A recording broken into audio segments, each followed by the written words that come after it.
વડોદરાની માંજલપુર વિધાનસભાની પેટા ચૂંટણીમાં ભાજપ મહાજીત તરફ અત્યાર સુધીની ગણતરીમાં ભાજપના સતીશ પટેલ 11,400 મતથી આગળ।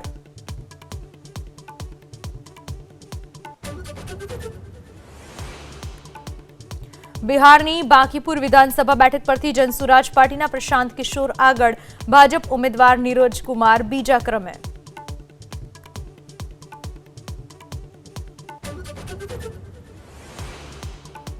भारतीय शेर बजार में तेजी, सेंसेक्स 800 पॉइंट वधी 79,000 नजीक, निफ्टी पण 200 पॉइंट वधी 24,500 ने पार।